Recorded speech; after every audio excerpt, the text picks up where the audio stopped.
So hello everyone, इस जावा playlist series में हम लोग देखने वाले स्टैटिक क्या होता है जावा में।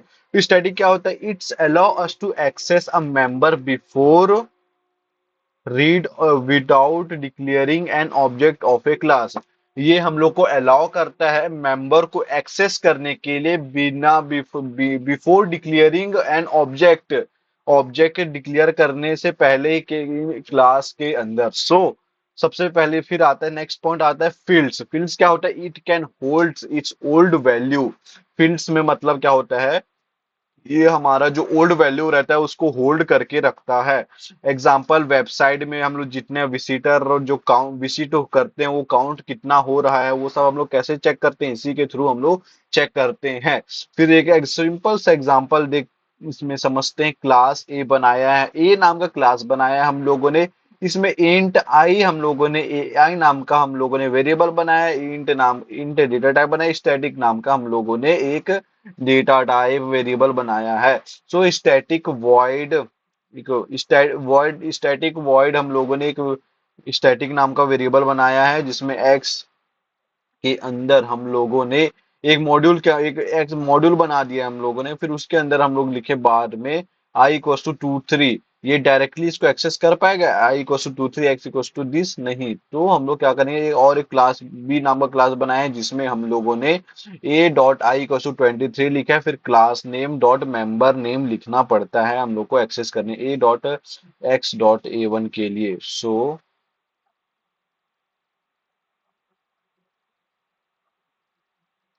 गाइस, नेक्स्ट आता है हमारा क्लास ए। क्लास ए में हम लोग देखेंगे इंट जे स्टैटिक।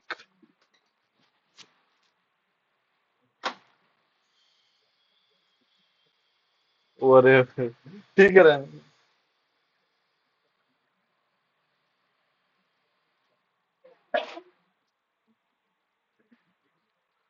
सो गाइस, इस कोड के जरिए हम लोग देखेंगे कि कैसे हम लोग स्टैट क्लास ए नाम का बनाए हैं यहाँ पर। फिर हम लोगों ने एक इंटीजर बनाया है जे टाइप का।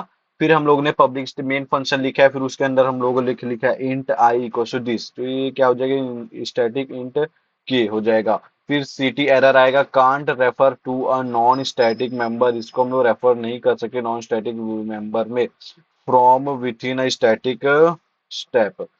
फिर आता है static member has only one copy in the member and it's kept within the scope of the class. The rest access share the copy on them. क्या बोले? स्टैटिक मेंबर में only एक copy होता है in the एक member के अंदर, और वो कैप्ट करता है जब तक वो इस क्लास में स्कोप नहीं बना देता। And the rest access share to the copy module. So the main function में आप देख सकते हो कि ये होगा ए डॉट क्लास नाम से इंटीजर एरर शो करेगा।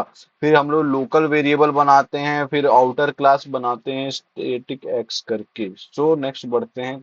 फिर हम लोग और एक क्लास देखें, क्लास ए नाम का, जिसमें स्टैटिक आई नाम का वेरिएबल बनाया है। फिर पब्लिक स्टैटिक वाइड में ऑन कर दिए हैं। फिर फील्ड बनाए। A static field is the implicit initialization by its default value.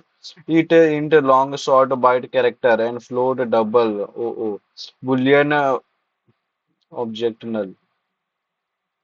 So guys, ये भी और एक प्रोग्राम है जिसमें हम लोगों ने पब्लिक स्टैटिक वॉइड मेन करके वेब नाम का एक आउटपुट प्रिंट कर दिया। फिर स्टैटिक नाम का प्योर स्टैटिक ब्लैक करके हम लोगों ने इसको लिख दिया है। Static public local variable clear किया है।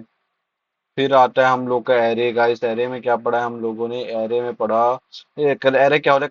कलेक्शन ऑफ एलिमेंट होते हैं वैल्यूज का सिमिलर डेटा टाइप के, जिसमें हम लोगों ने देखा इंट ए को कैसे डिक्लेयर करते हैं। Equal to new I of size this. फिर int A of this city error. फिर ए इन जेड। फिर हम लोग जो भी बॉक्स है हमारा इस तरीके का रहेगा। फिर उसके अंदर each and every element of an array are implicitly initialised in the default. फिर जैसे हम लोग एक प्रोग्राम देख लेते हैं, जावा CMD2 जावा 2। अगर हम लोग इसको रन करेंगे तो ये एरर आएगा, इसको रन करेंगे तो तो ये सिंपल सा बेसिक एरे का प्रोग्राम है जिसमें हम लोगों को क्या करना है? इनपुट आउटपुट स्टेटमेंट लिखना है। फिर सम और एवरेज का और मैक्सिमम और मिनिमम और पोजीशन का कंट्रोल का प्रोग्राम बना देना है। तो गाइस, अगर आज नेक्स्ट वीडियो में हम लोग देखेंगे 2D जावा और 2D एरे के बारे में देखेंगे। सो वैसे अगर आप लोगों को ये वीडियो पसंद आया, स्टैटिक और डायरेक्ट बात समझ आए, तो वीडियो लाइक करें, शेयर करें, सब्सक्राइब, और हम दूसरों के से आप लोग मिलते हैं नेक्स्ट वीडियो में।